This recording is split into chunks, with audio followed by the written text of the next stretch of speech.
अस्सलाम वालेकुम, आप देख रहे हैं पाकिस्तान टुनाइट। मैं हूं सैयद समर अब्बास। क्या मुल्क में इलेक्शन वक्त पर होंगे? क्या नवाज शरीफ वतन वापस आ जाएंगे? क्या चेयरमैन पीटीआई को जल्द रिलीफ मिल जाएगा? ये वो तीन सवालात हैं जो इस वक्त पाकिस्तान के सियासी मंजरनामे का महवर बने हुए हैं। लेकिन अहम बात यह है कि इन तीनों सवालात से मुतल्लिक इबहाम और गैर यकीनी भी छाई हुई है। अगर एक एक करके इस मुतालिक बात करें तो मुल्क में इलेक्शन के सवाल का जवाब शायद इस अदारे को भी नहीं मालूम जिसने इस जिम्मेदारी को निभाना है। वो कि इस अदारे ने माहौल ज़रूर बनाना शुरू कर दिया है। सियासी जमातों के वफूद की इलेक्शन कमीशन में आने जाने शुरू हो चुकी हैं। गुज़िश्ता रोज़ पाकिस्तान तहरीक इंसाफ और जमीयत उलमा इस्लाम फ़े के वफूद ने इलेक्शन कमीशन में मीटिंग की और अपनी सिफारिशात और मुतालबात पेश किए। और आज मुस्लिम लीग नून के वफ़द ने chief election commissioner Sikandar Sultan Raja से आम मुलाकात की, लेकिन इस मुलाकात के बाद भी इलेक्शन की हकीकी और यकीनी तारीख सामने नहीं आ सकी। लेकिन वफ़द ने अपनी तजावीज़ में कहा कि हल्का बंदियों का अमल 15 से 20 दिन कबल मुकम्मल हो सकता है। नई वोटर लिस्टों को साथ साथ मुरतब किया जा सकता है। नवंबर तक हल्का बंदियाँ मुकम्मल करके इंतखाबी शेड्यूल जारी किया जा सकता है। इस अमल से जल्दी इंतखाबात मुमकिन हो सकेंगे। आइन और कानून के मुताबिक जितना जल्दी इलेक्शन हो मुल्क के लिए बेहतर है। ताहम जब लीगी वक्त से तारीख से मुतालिक सवाल किया गया तो जवाब उनके पास भी नहीं था। मजीद उन्होंने क्या कहा, सुनिए एहसन इकबाल साहब को। अगर हल्का बंदियां 14 दिसंबर को मुकम्मल हो जाती हैं तो उसके बाद 54 दिन का कानून और आइन का शेड्यूल है जिसके अंदर इंतखाबी अमल ने मुकम्मल होना है। तो आप खुद उससे डेट निकाल सकते हैं। अब से कुछ देर कबल साबिक सदर आसिफ अली जरदारी और chairman Pakistan peoples party Bilawal Bhutto Zardari की ज़ेर सदारत पाकिस्तान पीपल्स पार्टी के सीईसी का इजलास हुआ, जिसमें हर सूरत 90 रोज़ में इलेक्शन कराने का मुतालबा किया गया। इलेक्शन इजलास के बाद प्रेस कॉन्फ्रेंस में शेर इमाम का कहना था कि हल्का बंदियों की बुनियाद पर इलेक्शन में ताख़ीर नहीं हो सकती। पार्टी क़यादत की एक ही राय है कि इलेक्शन में ताख़ीर कबूल नहीं। सियासी जमातों के मुतालबे और राय अपनी जगह, लेकिन अभी तक तो ये ही तयीन नहीं हो पा रहा कि इलेक्शन की तारीख की किसने देनी है। सदर आरिफ अलवी ने इलेक्शन कमीशन के इनकार के बाद वजारत कानून को खत लिख दिया है। ताहम वहाँ से भी खातिर खा जवाब का इम्कान नजर नहीं आ रहा। और शायद इसी माहौल को देखते हुए साबिक वज़ीर आज़म नवाज शरीफ की सितंबर में वतन वापसी भी एक बार फिर खटाई में पड़ चुकी है। नवाज शरीफ की वतन वापसी से मुतालिक मुतअद्दिद रहनुमाओं ने तारीखों पर तारीखें दी। ताहम इस बार तो साबिक वज़ीर और उनके अपने छोटे भाई शहबाज शरीफ ने तारीख तक दे डाली थी। मियां नवाज शरीफ साहब पाकिस्तान कब वापस आएंगे? अगले महीने पाकिस्तान तशरीफ ले आएंगे। साहब शहबाज शरीफ को यूटर्न लेना पड़ा, जिनके बकौल अब नवाज शरीफ अक्टूबर में वतन वापस आएंगे। मियां नवाज शरीफ साहब को भी क्लीन चिट मिली और अल्लाह ताला के फजल करम से इस नाचीज़ को भी क्लीन चिट मिली। अब मियां साहब इंशाअल्लाह अक्टूबर में मुशावरत के बाद तय हुआ कि पाकिस्तान आएंगे। यह खबर मुस्लिम लीग नून के तदाद से भरपूर सियासी हिकमत अमली की अक्कासी करती है, क्योंकि एक तरफ नून लीग जल्द या वक्त पर इलेक्शन का ढंढोरा पीट रही है, दूसरी जानिब इलेक्शन में मुमकिन ताख़ीर की बादी नज़र में हिमायत करती हुई अपने कायद को वतन वापस आने से रोकती भी दिखाई दे रही है। इलेक्शन और नवाज शरीफ की वापसी से मुतल्लिक जो गैर यकीनी की सूरत हाल है, कुछ ऐसा ही हाल तोशाखाना केस में साबिक कैद वज़ीर आज़म और चेयरमैन पाकिस्तान तहरीक इंसाफ की रिहाई से मुतल्लिक भी है, जहाँ सुप्रीम कोर्ट ने पहले ही इस मामले में इस्लामाबाद हाई कोर्ट के फैसले का इंतजार करते हुए समाअत को पीर तक मुलतवी कर दिया था। वहाँ आज इस्लामाबाद हाई कोर्ट की समाअत भी पीर तक मुलतवी हो गई है। गुज़िश्ता रोज़ तहरीक इंसाफ के वकील लतीफ़ खोसा ने 1.5 घंटे तक दलाइल देकर बज़ाहिर मामले को लटकाने का मवाद अपने आप मुहैया किया था। वहाँ आज इलेक्शन कमीशन के वकील ने बीमारी का उज़र पेश करके इस समाअत में पीर तक की ताख़ीर करवा डाली, जिसने तहरीक इंसाफ के उन अरमानों पर एक बार फिर ओस डाल दी जो आज हर हाल में चेयरमैन पाकिस्तान तहरीक इंसाफ को रिलीफ मिलता देख रहे थे। और इसी रिलीफ ना मिलने पर पीटीआई के वकला ने अदालत के अंदर और पीटीआई की सोशल मीडिया टीम ने अदालत के बाहर इस्लामाबाद हाई कोर्ट और बिलखसूस चीफ जस्टिस आमिर फारूक को निशाने पर रख लिया है। आज की समाअत में इलेक्शन कमीशन के वकील अमजद परवेज तबीयत नासाजी के बायस पेश ना हुए और मावन वकील ने कहा कि अमजद परवेज की तबीयत ठीक नहीं, उन्हें 2 दिन का आराम तजवीज़ किया गया है। चीफ जस्टिस आमिर फारूक ने कहा कि ये जमानत का मामला था, कौन सा दलाइल पर ज़्यादा वक्त लगना था। चेयरमैन पीटीआई के वकील लतीफ़ खोसा ने कहा कि 20 दिन से एक शख्स अंदर है, मावन वकील का भी वकालतनामा मौजूद है, वो दलाइल दे सकता है। आपका जूनियर जज जेल भेज रहा है, ये पेश नहीं हो रहे तो क्या आप सजा मुअत्तल नहीं कर सकते? जस्टिस आमिर फारूक ने कहा कि आज हम इस केस के लिए बैठे हैं, हम भी वो काम कर सकते हैं जो ट्रायल कोर्ट ने किया। हमने सिस्टम को चलाना है, जो ट्रायल कोर्ट ने किया वो एडमिनिस्ट्रेटिव साइड पर देखेंगे। हम पीर को रख रहे हैं। लतीफ़ खोसा रोस्टर पर एहतजाजन चले गए और कहा कि हम फिर नहीं आएंगे। जस्टिस आमिर फारूक ने रिमार्क दिए और कहा कि पीर को वकील अगर ना आए तो रिकॉर्ड देखकर फैसला कर देंगे। 2 गलत एक सही नहीं हो सकते, जो ट्रायल कोर्ट ने किया वो हम नहीं करेंगे। एडवोकेट लतीफ़ खान खोसा से अदालत से वाकआउट करके जिसके बाद हाई कोर्ट ने केस की समाअत पीर तक मुलतवी कर दी। पीटीआई हामी वकला ने कमरा अदालत में शेम और फिक्स मैच नामंजूर के नारे लगाए। चेयरमैन पीटीआई को जहां रिलीफ नहीं मिला वहां आज उनके वकील के लिए भी तकलीफ से भरपूर दिन था, जब अदालत में सेटबैक से पहले उन्हें इस्लामाबाद हाई कोर्ट की लिफ्ट में तकरीबन 30 से 45 मिनट फंसे रहने की मुश्किल सूरत हाल का सामना रहा। इन तमाम मामलात पर तफसील गुफ्तगू करेंगे। मैं ज्वाइन किया इस्लामाबाद स्टूडियो जनाब पाकिस्तान तहरीक इंसाफ की कोर कमेटी के रुकन भी हैं और चेयरमैन PTI के वकील भी हैं शेर अफजल मरवत साहब ने, और हमें ज्वाइन कर रहे हैं मुस्लिम लीग नून के सीनियर रहनुमा जनाब अता तारिर साहब। बहुत शुक्रिया दोनों मेहमानों का, आपने प्रोग्राम में कीमती वक्त दिया। शेर अफजल साहब, पहले आपकी तरफ आते हैं, ये बताएं कि इस केस में इम्कान तो यही है कि सोमवार तक मामला चला गया है, शायद जो सज़ा है वो शायद सस्पेंड हो ही जाएगी। जल्दी किस बात की आप लोगों को, इतनी जल्दी जो आप कर रहे हैं, और एक शेम के नारे वहाँ भी लगे, वकील नहीं आया, ये आपको पता है डिलेइंग टैक्टिक्स तो कोई भी पार्टी करती है। जिस तरह से आप लोग एतराज़ करते हैं कि ट्रायल कोर्ट में बड़ी जल्दबाजी में फैसला दे दिया गया, यहाँ पे अगर हाई कोर्ट में भी चीफ जस्टिस यही कह रहे हैं कि यहाँ पर हमसे जल्दबाजी की आप तवक्को कर रहे हैं, अगर नहीं वो कर रहे जल्दबाजी जिस तरह ट्रायल कोर्ट के अंदर की गई है, तो ये तो बेहतर बात नहीं है कि बेहतर करके फैसला आए जिसको कल को कोई और चैलेंज ना कर सके। जी शुक्रिया। पहली बात तो ये है कि आज और गुज़िश्ता पेशी पर भी इस्लामाबाद हाई कोर्ट के चीफ जस्टिस साहब ने कमेंट्स दिए थे कि जो गलतियां ट्रायल कोर्ट ने की हैं उनको हम एडमिनिस्ट्रेटिव साइड पे भी देखेंगे, और हम नहीं चाहते हैं कि वो गलतियां हमसे हों। दूसरे अल्फाज में अदालत ये कह रही थी कि जो फैसला इनके सामने है वो गलतियों से भरपूर है, और वो जल्दबाजी की तरफ गालिबन इशारा कर रहे थे। जल्दबाजी भी है, और जल्दबाजी हेस्ट, इसके अलावा जो इरेगुलरिटीज़ है इस फैसले में और इस अदालती ट्रायल में, वो अब तकरीबन तमाम कौम को मालूम है। तो जब अदालत इस नतीजे पर पहुंची है, और ये चूँकि आमिर फ़ारूक साहब के पास ये मुकदमा कम व बेश जितना ट्रायल कोर्ट में रहा उतनी ही हमारी रिवीजन आती रही, और ये हर एक मौके से जो भी गलती नीचे हुई या जो भी कोई इस तरह एरर हुआ उसको हमने चैलेंज किया। तो लिहाजा उनको तमाम चीज़ों का इल्म है। हमें तकलीफ़ इस चीज़ से हुई है कि जब ये अपील दायर हुई, और चूँकि ये शॉर्ट टर्म सेंटेंस है, और जब इतनी गलतियों से भरपूर फैसला है, हेस्ट में दिया गया है, तो चाहिए तो ये था कि ये पहले रोज़ ही मुअत्तल होता, क्योंकि प्रैक्टिस कंसिस्टेंट ये आई है कि 3 से 5 साल और 5 से 7 साल तक के फैसलों को शॉर्ट टर्म करार दिया जाता है। दूसरी बात यह है कि 426 के तहत ये सस्पेंड होता है, सज़ा सस्पेंड होती है, और इसमें कानून की ये रिक्वायरमेंट नहीं है कि नोटिस आपने फरीक मुखालिफ को करना है, तो नोटिस की ज़रूरत नहीं थी। जब वो सस्पेंड ना हुआ, इसका हमें खमियाजा ये भुगतना पड़ रहा है कि कम व बेश 25 केसेस में चेयरमैन पाकिस्तान तहरीक इंसाफ की ज़मानतें कबल अज़ गिरफ्तारी खारिज हो चुकी हैं, साइफर का नया केस रजिस्टर हो चुका है, और इन केसेस में अब उनकी गिरफ्तारियां शुरू हैं। यानी कि हमें उन तमाम प्रोसेस से अब असरनो गुजरना होगा। उनकी रिमांड के बाद उनकी ज़मानतों की दरख्वास्त है। सही, यानी कि जो आप हेस्ट की बात कर रहे हैं, अगर नीचे ट्रायल कोर्ट में हेस्ट हुआ है वही अगर उसको अवॉइड करना चाह रही है हाई कोर्ट, तो अच्छी बात है कि अगर वहाँ हेस्ट बुरा था, हेस्ट यानी जल्दबाजी यहाँ पे भी बुरी है। और वैसे भी आपके पार्टी चेयरमैन तो बड़ी इस्तकामत के साथ, तो बड़ी दिलेरी के साथ जेल काट रहे हैं। चलो ट्रायल कोर्ट की गलतियों की सज़ा हम क्यों भुगते हैं? अगर वो इस पे कायल है, सुप्रीम कोर्ट ने भी इस पे ऑब्जर्वेशन दी, तो फिर इसकी सज़ा क्यों चेयरमैन PTI को दी जा रही है? जब एक फैसला तासुब से भरपूर है, उसको ट्रायल को कंक्लूड करती हुई दुनिया जहान की वो तेज़ी दिखाई गई, वो गैज़ व ग़ज़ब अदालत की तरफ से दिखाया गया, जो अदालती तारीख में पाकिस्तान में पहले नहीं मिलती है। ठीक है, बहरहाल जो सुप्रीम कोर्ट की तरफ से एक बहुत जल्दी आ गई, एक ऑब्जर्वेशन आ गई, और वो ऑब्जर्वेशन शायद इससे सारी वकला बरादरी भी बड़ी तनकीद का निशाना बना रही है, लेकिन पर्टिकुलरली नून लीग की तरफ से तो उन्हें तो जवाब मिल गया, जो वो काफ़ी अर्से से कनेक्ट कर रहे थे मौजूदा जो सुप्रीम कोर्ट के चीफ जस्टिस है उन्हें चेयरमैन PTI के हवाले से कि वो नरम गोशा रखते हैं, तो नून लीग ने पूरा एक बयानिया बना दिया उसके ऊपर। अच्छा तारिर साहब, तोशाखाना केस की अगर हम बात करें, आज नहीं तो कल नहीं तो परसों, सोमवार तक मैक्सिमम, या उससे आगे एक दिन और चला जाता है, जो सेंटेंस है वो तो सस्पेंड हो ही जानी है, सज़ा तो मुअत्तल हो ही जानी है। तो इसमें इतना बड़ा मामला क्या है? अगर सुप्रीम कोर्ट की तरफ से पहले ऑब्जर्वेशन आ भी गई, वो भी गलतियों की निशानदेही कर रहे हैं, हाई कोर्ट भी उन्हीं गलतियों की निशानदेही कर रही है।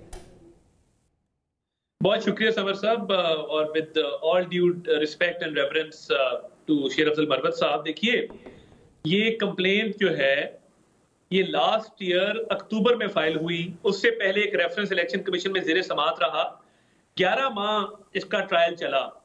ये मत भूलिए कि इस केस में एक जज जफर इकबाल था जिसकी अदालत में हमला किया गया, लश्कर के साथ वहां पे फर्द जुर्म को अवॉइड करने के लिए 4 पेशियां जो हैं उनको जाया किया गया। फिर जब जज ने इनके नाकाबिले जमानत वारंट गिरफ्तारी निकाले सिर्फ इस वजह के लिए कि आप पेश हो जाए फर्द जुर्म आयद होने के लिए, फिर उन्होंने पेट्रोल बम चलाए, पुलिस पे हमले किए, पुलिस वालों को जख्मी किया। अब ये इतना आसान ट्रायल नहीं है कि ये ट्रायल हुआ जी बड़ी हेस में हो गया जी बस ये गलती हो गई जी, गलती नहीं है। 11 माह एक मुलजिम अदालत से भागा रहा है, पुलिस वालों पे हमला करता रहा है, अदालतों पे असरअंदाज होता रहा है, सो मच सो कि वो जज डेप्यूटेशन पे पंजाब से आए थे जफर इकबाल, उनको वापस अपनी ट्रांसफर कराना पड़ी और उन्होंने हाथ खड़े कर दिए और उन्होंने कहा मैं ये केस नहीं सुन सकता, ये लोग मेरे पे प्रेशर डालते हैं, मेरी अदालत पे हमलावर होते हैं, अदालत आंसू गैस की स्मेल से भरी होती है, मैं कैसे केस कंडक्ट करूं, तो उसको भगा दिया।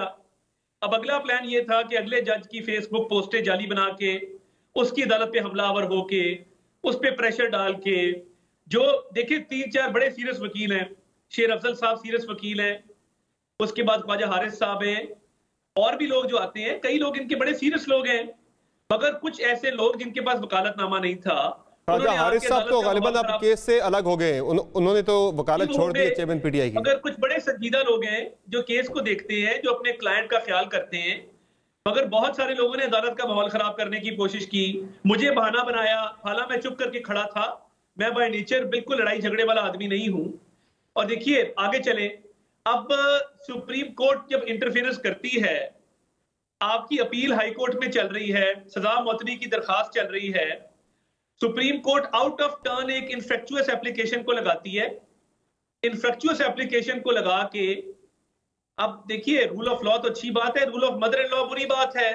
अब आप आउट ऑफ द वे जाके अपने महबूब कायद के लिए, जो आपका लीडर है, आपके घर वाले उसके जलसों में जाते हैं, आप उनको रिलीफ देने के लिए पूरी केस की टेक्निकलिटीज खोल दें सुप्रीम कोर्ट की। पता है अपील चल रही है, ये ऐसा ही है कि क्रिकेट का वर्ल्ड कप हो रहा हो, सेमीफाइनल का फैसला ना हुआ हो, खेल जारी हो और आईसीसी नया फाइनल करवा दे उन्हीं 2 टीमों का। मैं तो ये समझने से कासिर हूं कि आपने सारी टेक्निकलिटीज, टाइम बार होना, मैजिस्ट्रेट के थ्रू रेफर ना होना, जितनी केस की टेक्निकलिटीज थी, गवाहों की फहरिस्त के हवाले से आपने फैसला और अपना माइंड दे दिया। बंदियाल साहब जब गुस्से में आए, तो देखिए गुस्से में बंदा तब आता है जब बंदे को दिली लगाव हो किसी से, और कहा कि मैं अभी रिलीज कर दूंगा। अमजद परवेज साहब आप क्या बात कर रहे हैं, कहां है मुलजिम, नजर आ रहा है आपको, वो तो बंद है जेल के अंदर, मैं अभी रिलीज कर दूंगा। अमजद साहब ने सिर्फ इतना कहा था कि जो मुलजिम है वो रेमेडी लेस नहीं है, यानी उसकी दाद रसी भी मुमकिन है। हाई कोर्ट में अपील चल रही है, appeal is continuation of trial, her lawyer को ये बात पता होती है। मगर मज़ाहिर अली अकबर नकवी साहब का माजी, उनका प्लॉट, उनका रेफरेंस, सब वो तो चले, अब मामला जब आएगा सुप्रीम कोर्ट ऑफ पाकिस्तान के अंदर तो वो देखा जाएगा। लेकिन जाहिर है जो गलतियों की निशानदेही है वो हाई कोर्ट भी कर रही है, सुप्रीम कोर्ट ऑफ पाकिस्तान भी कर रही है। मामलात काफ़ी सारे, वो कह रहे हैं कि इसमें टेक्निकल एरर्स तो काफ़ी सारे केस के अंदर मौजूद हैं। अब अत्तार साहब मुझे सिर्फ ये बता दें कि इस मामले के अंदर वो पीटीआई वाले फिर भी कह रहे हैं, वो कह रहे चले अच्छी बुरी जैसी भी है, हमारा लीडर तो जेल काट रहा है, कह रहे आपके लीडर जो है वो पाकिस्तान आने का नाम नहीं ले रहे। पाकिस्तान के अंदर इंतखाबात का विकल्प बन चुका है, केयर टेकर सेटअप आ चुका है, वो पाकिस्तान आने की उनकी सितंबर का, शहबाज शरीफ साहब जब वज़ीर-ए-आज़म थे खुद उन्होंने कहा था कि सितंबर में आ जाएंगे। अब वो मामला मिड अक्टूबर तक चला गया, ये नहीं कि आप लोगों को भी जो मशवरा दिया गया वहाँ पे कि मियाँ साहब को फिलहाल ना आए आप पाकिस्तान, तो वो तो सजा नहीं काट रहे, वो तो बैठे वहाँ पे और आ भी इसीलिए नहीं रहे कि यहाँ पे जब तक मामलात बिल्कुल जीरो रिस्क नहीं होता तब तक वापस नहीं आएंगे। देखिए उन्होंने कोई चीज जो है वो तोशाखाना से लेके ब्लैक मार्केट में नहीं बेची, ना मिस डिक्लेयर की, ना उन्होंने उसके पैसे लेके खा गए, ना उन्होंने पैसे जो है वो अकाउंट में ना जमा करा के इसको मिस डिक्लेयर किया। उन पे कामे का केस था, एवन फील्ड में मरियम नवाज शरीफ साहब बरी हो चुकी, हम तो कोर्ट का सामना कर रहे हैं, हमने 4 साल न्याजी दौर में भी किया है, आइंदा भी करेंगे, अपीलें भी दायर करेंगे कि कोर्ट का सामना हमने करना है, बिल्कुल करना है, वापस आके भी करना है, और वो वापसी की तारीख का भी ऐलान हो जाएगा। मैं नहीं समझता कि इसमें कोई बहुत ज्यादा ताखीर होगी। और अब मियां साहब की सेहत ठीक हो गई है जो पिछले कई सालों से खराब थी। देखिए इस पे तो कोई डिनायल नहीं है ना, उनका किसी हेल्दी आदमी से तो कंपैरिजन नहीं हो सकता। उनकी जो हार्ट की परफोरेशन, इस वक्त वजीर आजम थे, अपोजिशन का दौर नहीं था जब उनका हार्ट ब्रेक हुआ और एक लाइफ सेविंग प्रोसीजर करना पड़ा, तो वो ऑब्वियसली मल्टीपल एलिमेंट्स उनको रही हैं, ये डिनायल में नहीं है बात। और वो खराब इसलिए हुई थी सेहत क्योंकि जेल के अंदर डॉक्टर्स की रसाई नहीं थी, अद्वियात की रसाई नहीं थी। एक शहजाद अकबर नामी आदमी मरहूम जिन्होंने इमरान खान साहब को फंसाया, वो आज कहाँ पे हैं, कहीं नजर आए आपको? अगर आए तो मुझे बताइएगा। उन्होंने जेल में मामलात को अपने कंट्रोल में किया हुआ था, और ये वक्त का धारा है, कभी कोई इक़्तिदार में है, कभी कोई। ऐसी हरकतें करनी नहीं चाहिए कि कल को अपने लीडर की वो चीजें सामने आ जाएं और उसके बाद आप पछताएं कि ये क्या किया। तो देखिए, अब एक कानून है, उसके मुताबिक वो आएंगे, फेस भी करेंगे और उन्होंने इलेक्शन में आके लीड भी करना है इंशाल्लाह। नहीं, ये 1 महीने की ताखीर वैसे फैसला किया क्यों गया है? चले सारी चीजों से हट के वैसे मैं सियासी सवाल आपसे कर रहा हूं कि ये फैसला क्यों किया गया? पहले सितंबर में आना था, अब अक्टूबर के मिड में आ रहे हैं। मैं तो सितंबर की डेट को ऑन ही नहीं करता, क्योंकि देखिए मैं हमेशा ये कहता रहा हूं कि जल्द आएंगे, अगले डेट से 2 माह के अंदर आएंगे। कोई हतमी ऐलान नहीं किया गया था। शहबाज शरीफ साहब ने कहा था कि वो सितंबर में आ रहे हैं पाकिस्तान। नहीं, उन्होंने कहा कि होपफुली इंशाल्लाह आएंगे, मगर ऐलान हतमी तौर पे उनकी वापसी का जिस तरह किया जाता है उस तरह नहीं किया गया था। और मैं नहीं समझता कि कोई ताखीर हुई है। जब फैसला होगा तो फिर सबके सामने आ जाएगा, मगर वापसी उनकी अटल है, उन्होंने आना ही आना है वापस। अच्छा, वैसे इस दफा अता तारड़ साहब आपको एयरपोर्ट पे इस्तकबाल के लिए शायद ज्यादा बंदों की जरूरत न पड़े, चूंकि शेर अफजल मरवत साहब ने और इनके जो PTI के लोग हैं इन्होंने ऐलान किया हुआ है कि कितने लाख बंदे लेके जाएंगे आप वहाँ पे मियाँ साहब जब आएंगे पाकिस्तान?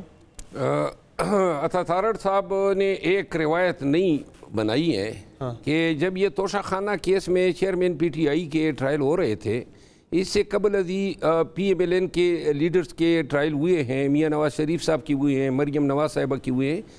कतई कभी भी हमने कोई रोड़े अटकाने की कोशिश नहीं की, न पाकिस्तान तहरीक इंसाफ के वकला ने, न सियासी अमायदीन ने। लेकिन अता तारड़ साहब खुद बताते रहे कि मैं 70 से ज़्यादा दफ़ा जो हूँ तोशाखाना केस में पेश हुआ हूँ।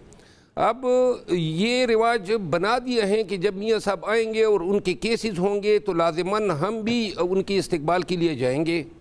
और ट्रायल में भी कितने बंदे लेके जा रहे हैं आप लोग? जितना मतलब हम बड़े मतलब भरपूर वेलकम करेंगे, लेकिन वो आए तो सही ना, वो आए तो सही। देखिए, पाकिस्तान के 3 दफ़ा वज़ीर आज़म रहे, हम पे हक बनता है कि हम वेलकम करें। लेकिन अता तारड़ साहब सिर्फ ये बता दें कि वो आ रहे हैं। मैं दावे से कहता हूँ कि मियाँ साहब इस इलेक्शन में नहीं आ रहे हैं। अभी 15 अक्टूबर की डेट अनाउंस हुई है जी, 15 अक्टूबर। ये कई डेटें इन्होंने अनाउंस की है, लेकिन फिर तारीख तब्दील हो जाती है। जिस दिन मियां साहब आएंगे आप इनको भी बुला लीजिएगा, मुझे भी बुला लीजिएगा। दूध का ये तो इस्तकबाल के लिए पहुंचे होंगे, एयरपोर्ट पे पहुंचे होंगे। मैं तो जी आपके साथ खड़ा हूंगा। Most welcome. हम बड़े मेहमानदार लोग हैं। अगर शेर अफजल मरवत साहब आएंगे तो मैं खुद इनको हार पहना के इनका इस्तकबाल। मैंने कहा जी मैं तो आपके साथ खड़ा हूंगा इस्तकबाल के लिए। मैं तो हम बड़े मेहमान नवाज लोग हैं, आपको खुशी होगी हम जिस तरह आपको वेलकम करेंगे। तो पेशावर एयरपोर्ट पे तो नहीं आ रहे गए? एक पेशावर एयरपोर्ट नहीं, लेकिन ये मैं ज़रूर कहूँगा बेशक आ जाए, ये मेरा वादा है। अता तारड़ साहब आएंगे, मैं फूलों का हार लेकर एयरपोर्ट पे आऊँगा, आपने मुझे मिलाना है। चले, वैसे अभी शेर अफजल मरवत साहब के लिए एक अच्छी खबर आई है, इनके लिए अच्छी खबर है। वैसे खबर है कि जो जज हुमायूं दिलावर साहब थे, जिन्होंने तोशाखाना केस में चेयरमैन PTI को सज़ा सुनाई थी 3 साल की, उन्हें OST कर दिया गया और इस्लामाबाद हाई कोर्ट में रिपोर्ट करने का जो है हुक्म दिया गया है। नोटिफिकेशन इस हवाले से इस्लामाबाद हाई कोर्ट से जारी हो चुका है। जो इंतज़ामी एडमिनिस्ट्रेटिव साइड का कहा था इस्लामाबाद हाई कोर्ट की चीफ जस्टिस ने, शायद वो लगता है कर दिया गया है। आगे बढ़ते हैं। नहीं, ये इस पर एक नोट में कह दूँ। अता तारड़ साहब ने एक बात की कि जी इससे पहले भी एक जज साहब थे, यकीनन वो दुरुस्त कह रहे हैं, लेकिन उस जज साहब के अभी 7 महीने नहीं हुए थे कि उनको तब्दील करके हुमायूं दिलावर साहब को लाया गया। और हुमायूं दिलावर साहब ने अपने दौर में जब वो जज बने तो सिर्फ यही केस फैसला किए हैं, और इस केस के बाद अभी तक कोई नया केस OSD हो गए। OSD हो गए। ये पहले जज नहीं है। इससे पहले नसर मिनल्ला साहब के पास चेयरमैन PTI का वो केस था जिसमें उनका निकाह जो है एक मशकूक शख्स ने चैलेंज किया है, और उसने कहा कि केस में नसर मिनल्ला साहब ने ऑर्डर किया कि ये टेनेबल नहीं है, विदाउट जुरिसडिक्शन ने खारिज किया। तो उसके 1 हफ्ते के अंदर नसर मिनल्ला का तबादला होता है, उसकी जगह नए जज साहब आ जाते हैं। इसी दौरान ATC के जज साहब राजा जवाद अब्बास साहब, उन्होंने चेयरमैन PTI के 3 जमानतें कंफर्म की, 2 दिन के अंदर उनका तबादला हुआ।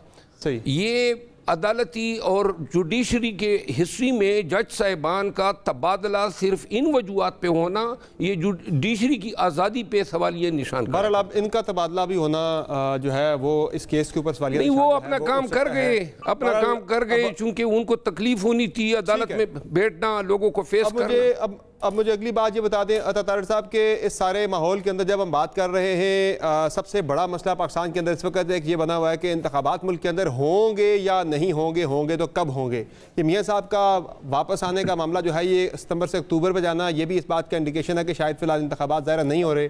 पीपल्स पार्टी की CC ने तो कह दिया कि इंतखाबात 90 रोज़ से आगे नहीं जाने चाहिए, हम हर सूरत में इसको जो है पूरा भरपूर इसका मुतालबा करेंगे कि इंतखाबात टाइम पे हों। तो आप लोग भी गए थे इलेक्शन कमीशन आज, क्या आपको वहां से मिली यकीन दहानी के इंतखाबात वक्त पे हो जाएंगे? देखिए, हमने हल्का बंदियों के हवाले से पूरा शेड्यूल को डिस्कस किया। जब भी मरदमशुमारी हुई और 40 अरब रुपया मरदमशुमारी पे खर्च हुआ है, कौम का वक्त और पैसा लगा है, तो ऑब्वियसली उसकी एक नेचुरल कॉन्सिक्वेंस है कि मरदमशुमारी के बाद हल्का बंदियां होनी है। सेंसस का एक नेचुरल कॉन्सिक्वेंस है डिलिमिटेशन। अब वो 14 दिसंबर को खत्म होगा तो मेरा ख्याल है फरवरी के पहले हफ्ते में इलेक्शंस का इनेकाद मुमकिन है और वो एक अच्छी डेट है, व्हाई नॉट। और अगर हल्का बंदी होती है, देखिए PTI ने यहाँ पंजाब में बहुत सारे नए अजला बनाए। ये स्क्रीन पे नाज़रीन एक नोटिफिकेशन देख रहे हैं कि इस्लामाबाद हाई कोर्ट ने जज मायून दिलावर को OST करके उन्हें वापस रिपोर्ट करने का कहा है। इस्लामाबाद हाई कोर्ट में ये वो जज हैं जिन्होंने तोशाखाना केस में चेयरमैन PTI के खिलाफ फैसला सुनाया था और अब इन्हें जो है OST करके वापस इस्लामाबाद हाई कोर्ट में रिपोर्ट करने का कहा गया है। जी अतोदार साहब अपनी बात मुकम्मल कीजिएगा।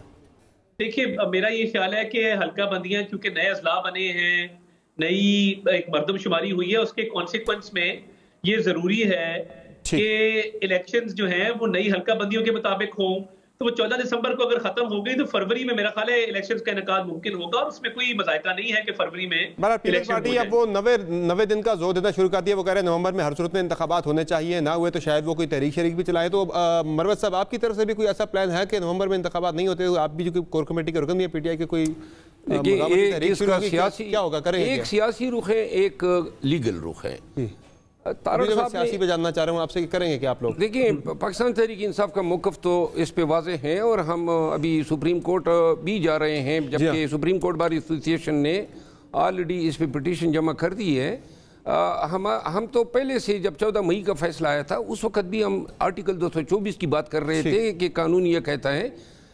एक बात जो तारड़ साहब ने की है वो दुरुस्त है कि हल्का बंदियों के बाद ये एक कॉन्स्टिट्यूशनल सी रिक्वायरमेंट बन जाती है। उस वक्त जब 14 मई का फैसला आया था तो उस वक्त ये सूरत हाल नहीं थी। PDM की हुकूमत ने जाते जाते आखिरी काम ये किया कि हल्का बंदियों को नोटिफाई कर दिया। अब नोटिफाई होने के बाद जो है एक कॉन्स्टिट्यूशनल रिक्वायरमेंट पैदा हुई है और इसमें ताख़ीर होती नज़र आ रही है। फरवरी तक तो जाएगा जी हाँ, तो वो एक इसका ये लीगल एस्पेक्ट है। जिस तरह JUI ने और पाकिस्तान JUI ने जो मौक़िफ़ दिया है, अगर इलेक्शन कमीशन चाहे तो ये फिर भी हल्का बंदियों के होते हुए भी इसको दिसंबर से पहले ये इलेक्शन का इनेकाद कर सकती है। लीग ने भी आज यही कहा है इलेक्शन कमीशन से मुलाकात में, लेकिन भी ये होता हुआ नज़र नहीं आ रहा क्योंकि अभी तक तो बड़े इबाम जो है इस हवाले से पाए जाते हैं। बहुत शुक्रिया अतोदार साहब आपका और जनाब आपका अपने प्रोग्राम में ज्वाइन किया हमें शरीफ साहब। नाज़रीन, प्रोग्राम में एक मुख्तसर ब्रेक लेते हैं, ब्रेक से वापस आएंगे, बात करेंगे महंगाई की। कमर तोड़ महंगाई ने पाकिस्तानी अवाम का जीना दोबर कर दिया है। एक बिजली का बिल आपके सामने रखेंगे, middle class, lower middle class बल्कि मैं कहूँगा, इसका तकरीबन 300 यूनिट वो इस्तेमाल करता है, उसके साथ बिजली के बिल में क्या जुल्म हुआ है आपके साथ तफसीलात शेयर करेंगे। एक ब्रेक के बाद हमारे साथ रहेगा।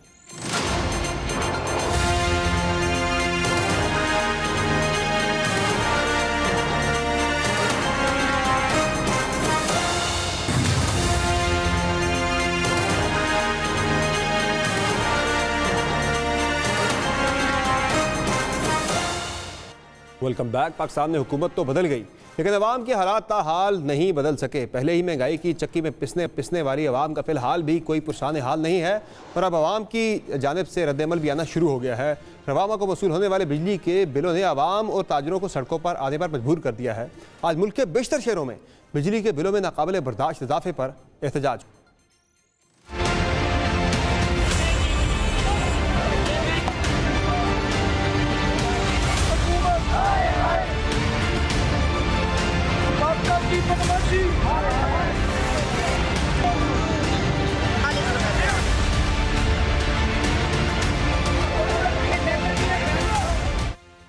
गुज़श्ता रोज़ कराची में बिजली कनेक्शन मुनक़ता करने के लिए जाने वाले के इलेक्ट्रिक के हमले पर मुबैना तशद्दुद का मुकदमा भी दर्ज हो गया है और अब अवामी रद्द-ए-अमल से खौफज़दा होकर बिजली कंपनियों ने अपनी तनसीबात के लिए सिक्योरिटी भी तलब कर ली है। ताहम सितम यह है कि अवाम को इस एहतजाज से भी कुछ हासिल वसूल नहीं होगा, क्योंकि अब मुल्की मुआशी सूरत हाल ही इतनी नाकस है कि फ़िलहाल अवाम के लिए रिलीफ का तस्वुर करना भी महाल होगा। मईशत से जुड़े ज़मीनी हक़ाइक़ और अशारिये भी इस ही जानिब इशारा कर रहे हैं, बिलखसूस जब रुपया मुल्की तारीख की पस्त तरीन सतह पर आ गिरा हो। आज भी डॉलर के मुकाबले में रुपए की कदर में तकरीबन 80 पैसे की कमी हुई है और इस वक्त इंटर बैंक में एक डॉलर रिकॉर्ड 301 रुपये 10 पैसे पर ट्रेड कर रहा है, जबकि ओपन मार्केट में डॉलर 316 की इंतहाई हद तक जा पहुंचा है। दूसरी जानिब माजी की हुकूमतों की तरह बदायर निगरान हुकूमत भी डॉलर की उड़ान पर काबू पाने के लिए नई नई बैठकों में पुराने मंसूबे मुरतब कर रही है। एक्सप्रेस ट्रिब्यून में सीनियर सहाफ़ी शहबाज राना की खबर के मुताबिक निगरान हुकूमत ने मुल्क में गैर मुल्की करेंसी का काम करने वाले गैर मजाज डीलर्स के खिलाफ कार्रवाई का फैसला किया है ताकि मुल्क में डॉलर की बढ़ती कीमत पर काबू पाया जा सके। निगरान वज़ीर ख़जाना डॉक्टर शमशाद अख्तर को एक इजलास में बताया गया कि डॉलर की कीमत में बढ़ने की एक बड़ी वजह मुल्क से डॉलर की स्मगलिंग भी है। खबर के मुताबिक मरकज़ी बैंक का कहना था कि स्मगलिंग में ज़्यादातर ऐसे इदारे मुलव्वस हैं जिन्हें गैर मुल्की करेंसी की डीलिंग के मजाज नहीं है, लिहाजा ऐसे इदारों और अफराद के खिलाफ फौरी कार्रवाई की जानी चाहिए। इसीलिए फैसला किया गया है कि FIA से तमाम मजाज कारोबारी इदारे और अफराद के खिलाफ कार्रवाई करेगा। वाज़ेह रहे कि माजी में भी FIA इस तरह की कार्रवाइयाँ करता रहा है जिनका कोई खातिर खा नतीजा नहीं निकल सका और डॉलर्स की अफगानिस्तान स्मगलिंग रोकना नाकाम ही रहा है। एक तरफ रुपए की बेकदरी तो ने मुल्क में महंगाई को नाकाबिले बर्दाश्त बना रखा है, वहाँ मुआशी चैलेंजेस के तौर पर IMF की शराइत भी सख्त से सख्त होती चली जा रही हैं। अब IMF ने पाकिस्तान से गैस सेक्टर के गर्दिशी कर्जे के मुआहदे की शराइत पर सख्ती से अमल दरामद का मुतालबा कर दिया है। निगरान वज़ीर ख़जाना डॉक्टर शमशाद अख्तर की IMF हुकाम के साथ वर्चुअल मीटिंग हुई, जिसमें एक्सचेंज रेट, पावर और गैस सेक्टर के गर्दिशी कर्जों पर बातचीत हुई। निगरान वज़ीर ख़जाना ने मार्केट बेस्ड एक्सचेंज रेट पर IMF को एतमाद में लिया और यकीन दहानी कराई कि एक्सचेंज रेट को कंट्रोल करने के लिए कोई मसनूई पॉलिसी नहीं बनाई जाएगी और एक्सचेंज रेट का तयन मार्केट खुद करेगी। ज़राए का कहना है कि वज़ीर ख़जाना शमशाद अख्तर ने IMF हुकाम को बताया कि पावर सेक्टर का गर्दिशी कर्जा कम करने के लिए टैरिफ बढ़ाया जाएगा।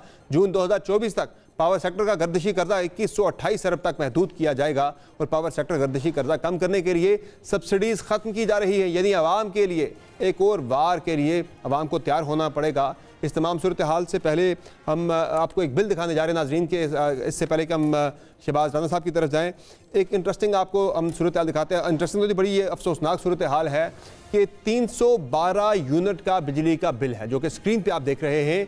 प्रोड्यूसर साहब ज़रा इसको जूम करके दिखाएं पूरी स्क्रीन के ऊपर। 312 यूनिट का बिल है, जो कि जिसे आप समझ सकते हैं कि एक लोअर मिडिल क्लास के एक शहरी का ये बिल है। इसमें नाज़रीन जो 312 यूनिट का बिल है, इसमें बिजली की जो कॉस्ट है तकरीबन उससे 11,383 रुपये जो है वो चार्ज की जा रही है। यानी इस हिसाब से 35 रुपये फ़ी यूनिट जो है वो इस सारिफ को चार्ज किया गया है। अब इसमें मैं टैक्सेस की सूरत हाल नाज़रीन आपको बताऊँ तो यानी कि जो बिल टोटल बना है 312 यूनिट का, ये तकरीबन कोई 17,599 रुपये का ये बिल बना है टोटल, जिसमें से 11,363 रुपये के बिजली के चार्जेस हैं, जबकि 6,236 रुपये के टैक्सेस आयद किए गए हैं। यानी 50% से भी ज़्यादा टैक्सेस आयद कर दिए गए हैं इस बिल के अंदर एक सारिफ के ऊपर, जो कि सिर्फ 312 यूनिट इस्तेमाल करता है। और इसमें नाज़रीन अगर आप टैक्सेस की बात करें तो 517 फ्यूल प्राइस एडजस्टमेंट के रुपये लगाए गए हैं। FCC चार्ज की बात में 1,007 रुपये जो है चार्ज किए गए हैं। क्वार्टरली टैरिफ एडजस्टमेंट की बात में 389 रुपये चार्ज किए गए हैं, जबकि 35 रुपये PTV की फ़ीस है। GST 2297 रुपये है और फ्यूल प्राइस एडजस्टमेंट के ऊपर फिर GST लगाया गया है 93 रुपये। और इसके अलावा नाज़रीन एक 1895 रुपये का कोई एडजस्टमेंट भी है इसके अंदर बिल के अंदर। तो ये कुल मिला के जनाब जो है सारिफ का 312 यूनिट इस्तेमाल करने वाले सारिफ का बिल जो है वो बन गया 17,599।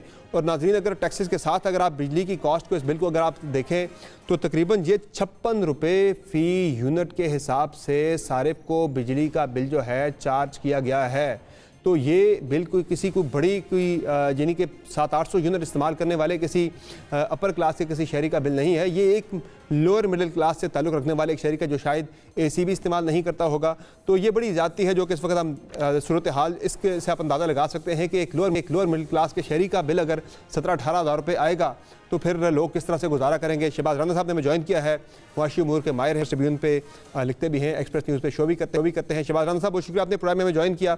मैं सिर्फ चाहूँगा सबसे पहले तो आप ज़रा हमारे नाजरीन को बता दें कि सूरत हाल इस वक्त जो इतनी बुरी हो चुकी है, ज़ाहिर है इसकी ज़िम्मेदारी का तो बात बड़े अरसे से होती आ रही है। हुकूमत से बात करें वो कहते हैं IMF की वजह से, और पॉलिटिकली बात करें तो वो कहते हैं पिछली हुकूमतों की वजह से है। अब जरा बता दें कि आने वाले दिनों में, ये तो एक हमने ट्रेलर देख लिया कि इस वक्त पाकिस्तान के अंदर हो क्या रहा है, इतने महंगी बिजली, फिर गैस की कीमतें भी बढ़ने जा रही हैं। किस तरह का आने वाले दिनों में पाकिस्तानी अवाम को महंगाई का तूफान जो है वो फेस करना पड़ेगा, जरा काइंडली हमारे नाज़रीन को बताइएगा जरा। जी बिस्मिल्लाहिर्रहमानिर्रहीम। समर साहब बहुत शुक्रिया आपका। देखिए इस वक्त इसमें तो खैर कोई शक वाली बात नहीं है कि बहुत सारी चीज़ें इसलिए हो रही हैं कि हमने IMF से तय किया हुआ है, लेकिन सवाल यहाँ पे ये पैदा होता है कि हमने IMF के साथ कुछ चीज़ें क्यों तय की हैं। उसकी बुनियादी वजह यह है कि IMF से आपने एक चीज़ तय कर ली कि पाकिस्तान में किसी एक साल में, जो पिछला माली साल था, आपने उनसे तय किया कि जो सर्कुलर डेट है, जो कर्जा है पावर सेक्टर का, वो उसमें मज़ीद इजाफा नहीं होगा, जो उसकी सतह है उस पर कायम रहेगा। तो उसमें जब इजाफा इस वजह से होता है कि सखर और हैदराबाद के जो सारिफीन है वो बिजली का बिल अदा नहीं करते, और वहाँ पे जो सखर की जो पावर डिस्ट्रीब्यूशन कंपनी है, हैदराबाद की जो पावर डिस्ट्रीब्यूशन कंपनी है, कोयटा की जो पावर डिस्ट्रीब्यूशन कंपनी है, पेशावर की जो पावर डिस्ट्रीब्यूशन कंपनी है, इन कंपनियों के जो बिजली के बिल है उनकी रिकवरीज भी कम है और उनके नुकसानात और उनकी चोरी भी ज़्यादा है।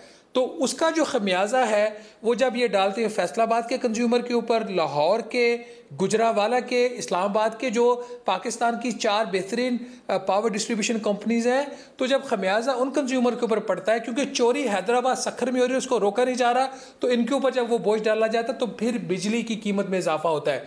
तो मुझे अब समर साहब ये बताइए कि ब्लेम मैं किसको दूं, IMF को दूं या वो सियासतदान, वो पावर डिस्ट्रीब्यूशन कंपनीज के जो उनके चीफ एग्जीक्यूटिव्स हैं, उनके एक्सियन हैं, उनके SDOs हैं, पावर सेक्रेटरी है, पावर मिनिस्टर है, मैं उसको ब्लेम दूं? अब इस मुल्क में मसला ये हो गया है भी बिजली कि की जब चोरी हम अपने में काम मदद करने में बुरी तरह नाकाम हो। जी बिल्कुल वो मदद करता है, बल्कि उनकी तो अपनी फ्री बिजली है। जो एक और बड़ा प्रॉब्लम है कि मुझे 56 से 60 रुपए फी यूनिट बिजली पड़ रही है और उनको फ्री मिल रही है, और जो उनको फ्री मिल रही है वो सिर्फ उनके घर तक महदूद नहीं है, उन्होंने आगे कनेक्शंस दिए हुए हैं पैसे लेके, और उनको खुद वो फ्री के खाते पे ले रहे हैं। तो एक पूरा माफिया बन चुका है पावर सेक्टर के अंदर पाकिस्तान के। ये उस वजह से बिजली की कीमतों में इजाफा हो रहा है। गालियां आपने जितनी आवाम ने IMF को देनी है, हुक्मरान जितना मर्जी कह लें कि IMF की वजह से हो रहा है, IMF ने अब एक सिंपल फार्मूला पकड़ा है कि तुम लोग इतने नालायक हो गए हो कि अपनी चोरी नहीं रोक सकते, अपने नुकसानात को नहीं रोक सकते, तो फिर अपने नुकसानात को फिस्कलाइज कर दो। मतलब यह कि जो चोरी होगी उसके बदले में फिर बिजली की कीमत बढ़ा दो। यहां पे IMF जरूर गलत है, लेकिन जो बॉटम लाइन है, जो बुनियादी बात है, वो सखर, हैदराबाद, पेशावर, कोयटा, इन जगहों पे बिजली की चोरी और बिलों की अंडर रिकवरी है। अब एक और जो इसके अंदर फैक्टर है जिसकी वजह से कीमतों में इजाफा हो रहा है, पाकिस्तान में जितनी इस वक्त बिजली पैदा करने की सलाहियत है और जितनी हुकूमत पैदा करके आगे डिस्ट्रीब्यूट कर रही है उसमें फ़र्क है। सलाहियत बहुत ज़्यादा हमने ले ली है, हमने पावर प्लांट ज़्यादा लगा लिए। ऐसा नहीं है कि बिजली की डिमांड कम है, हुकूमत डेलिबरेटली बिजली फराहम इसलिए नहीं करती कि जितनी ज़्यादा बिजली फराहम करेगी उतने नुकसान ज़्यादा, उतनी चोरी ज़्यादा और उतने ही कम बिल रिकवर होंगे। तो वो कहते हैं इस कारखाने को बंद रहने दो और इसको हम आइडल कैपेसिटी पेमेंट कर देंगे। अब अब किसको मैं ब्लेम दूं? अभी ये जो साबिक वज़ीर-ए-आज़म शहबाज शरीफ साहब थे, उन्होंने चश्मा nuclear power plant 5 C5 1200 megawatt का उन्होंने मंजूर कर दिया कि इसको भी हमने करना है। और भाई क्यों कर रहे हैं आप लोगों ने, जब आपके पहले ही आइडल कैपेसिटी पेमेंट्स आपकी इतनी हो गई हैं? तो फैक्टर्स के ऊपर जाना चाहिए। अब अगली बात जो आप कह रहे थे आइंदा क्या होगा, देखिए जो इस वक्त पाकिस्तान में सूरत हाल है, जिस किस्म की बैड और मिस गवर्नेंस है, उसकी वजह से तो मुझे इकॉनमी की हालत में बेहतरी होती हुई नज़र नहीं आ रही। उसके ऊपर जो सेटिवली और स्मगलिंग और दूसरे इकॉनमी की जो हालात, उसकी वजह से जो रुपए की कदर में मुसलसल कमी हो रही है, वो फिर आगे आपको और महंगाई में ट्रांसलेट होगी। वो कैसी होगी? आपकी बिजली की कीमतें फिर बढ़ेंगी, आपके पेट्रोलियम मसनूआत की कीमतें फिर बढ़ेंगी, फिर ट्रांसपोर्ट के किराए बढ़ेंगे, फिर एक साइकिल चल पड़ेगा। तो जब उस साइकिल में जाएंगे तो फिर आपकी महंगाई आगे बढ़ेगी। तो मेरा ख्याल ये है कि हुकूमत को एक ही करना चाहिए कि खुदारा पावर सेक्टर को संभालें। ये जो पावर सेक्टर है ये आपको ले डूबेगा, और अवाम एटलीस्ट कम अज कम उनमें इतना शऊर अब आ रहा है कि उनको अपने राइट्स का पता है। उनको ये बोलना चाहिए, जो इस्लामाबाद के, फैसलाबाद के, लाहौर के, गुजरावाला के, टू एन एक्सटेंट मुल्तान के जो पावर डिस्ट्रीब्यूशन कंपनीज के सारिफीन हैं, वो एक सवाल ज़रूर अपनी हुकूमतों से पूछें, हुक्मरानों से पूछें कि मैं जो है वो पेशावर का, कोयटा का, हैदराबाद का, सखर का मैं नुकसान क्यों अदा करूं? तो इसका जो हल है, हल इसका ये है कि हर पावर डिस्ट्रीब्यूशन कंपनी के जो एरिया है उसका सेपरेट टैरिफ होना चाहिए। सक्खर का अलहदा टैरिफ हो, इस्लामाबाद का अलहदा हो, गुजरांवाला का अलहदा हो। जितना कोई एफिशिएंट सेक्टर होगा उसका टैरिफ कम हो, जितना इनएफिशिएंट है उसका टैरिफ ज्यादा हो। दूसरा शहबाज राना साहब, जो डॉलर और रुपए का हम जो देख रहे हैं, एक जो मैच पड़ा हुआ है, दिन ब दिन जो है डॉलर रुपए के मुकाबले में उसकी कदर बढ़ती चली जा रही है। 300 क्रॉस कर चुका है, ट्रिपल सेंचुरी हो चुकी है डॉलर की पाकिस्तान के अंदर। ये कहाँ तक मजीद आपको जाता हुआ नजर आ रहा है? और जो मैयर्स ली जा रही है हमारी वजारत खजाना की तरफ से, गवर्नमेंट की तरफ से, क्या वो आपको लग रहा है कि वो नताइज दे सकेंगी, या माजी की तरह ये भी एक फ्यूटाइल एक्सरसाइज होगी और ये स्पेकुलेटिव मार्केट जो है ये डॉलर्स में मजीद बढ़ता चला जाएगा और ज़ाहिर है इसका इम्पैक्ट भी पाकिस्तानी अवाम को फेस करना पड़ेगा आने वाले दिनों में? देखिए, इस वक्त जो पाकिस्तान और IMF का मुआहदा हुआ है उसके तहत जो इंटरबैंक है, जो बैंकिंग सेक्टर के अंदर जो डॉलर की ट्रांजैक्शंस होती हैं उसकी जो वैल्यू है जो आज 301 रुपया है, और जो ओपन मार्केट है एक्सचेंज कंपनीज में आप जाकर डॉलर खरीद और फरोख्त करते हैं उसका जो फ़र्क है इस IMF मुआहदे के तहत वो 1.25% से ज़्यादा नहीं होना चाहिए। As per this IMF agreement अगर आज डॉलर इंटरबैंक में 301 है तो ओपन में ये 305 से ज़्यादा नहीं होना चाहिए। या तो वो जो 317 वाला रेट है उसको 305 पे आना चाहिए, या फिर जो 301 वाला रेट है वो 311 312 पे जाएगा। तो ये एक बड़ी ख़तरनाक सूरत हाल है। और अब मसला ये हो गया है कि, और मुझे बड़ी ये डिसअपॉइंटमेंट हुई 2 दिन पहले जब senate standing committee on finance की मीटिंग हुई तो स्टेट बैंक ऑफ पाकिस्तान और वजारत खजाना दोनों ने कहा जी हम तो कुछ नहीं कर सकते, ये मार्केट ड्रिवन है। बिल्कुल मार्केट ड्रिवन, एक आपने एक्सचेंज रेट आपने एग्री किया हुआ है, but that does not mean कि अगर कहीं स्पेकुलेशन हो रही है, अगर कहीं पे कुछ होर्डिंग हो रही है, ओवर प्राइसिंग हो रही है तो उसको चेक नहीं किया जा सकता। मैं कतई इस चीज़ को एडवोकेट नहीं कर रहा कि स्टेट बैंक ऑफ पाकिस्तान जो है वो मार्केट में डॉलर फेंके, नहीं, मार्केट में डॉलर फेंकने से आप डॉलर की प्राइस को कंट्रोल नहीं कर सकते। जो ओवरऑल जो फंडामेंटल है, जो बॉटम लाइन है वो तो यही है ना कि आपके रिजर्व्स अभी भी उधार लेके आपने खड़े किए हुए हैं, आपकी जो इंपोर्ट्स की जो रिक्वायरमेंट्स है वो भी ज्यादा है, उनकी तो जेन्युइन एक आपको एक रिक्वायरमेंट डॉलर की मार्केट के अंदर इंपोर्ट्स के लिए है, उसको तो आप उसका कुछ नहीं कर सकते और रोकना भी नहीं चाहिए। लेकिन उसके अलावा जो होर्डिंग कर रहे हैं, जो स्पेकुलेशन कर रहे हैं, जो डॉलर स्मगल कर रहे हैं, उसमें जो भी लोग इन्वॉल्व है उसके ऊपर तो एक्शन हो सकता है, वो क्यों नहीं हो रहा? Thank you so much Shahbaz Rana sahab, आप बहुत शुक्रिया, आपने प्रोग्राम में ज्वाइन किया और नाज़रीन आपने सुना कि किस तरह से मिस मैनेज हो रही हैं चीज़ें डॉलर के हवाले से भी, और इसके साथ साथ महंगाई का मामला जो है वो आने वाले दिनों में पाकिस्तानी अवाम को ज़्यादा शिद्दत के साथ अपनी लपेट पर ले सकता है। एक ब्रेक लेंगे, ब्रेक से वापस आएंगे, एक और बड़े अहम मामले की बात करेंगे हमारे साथ।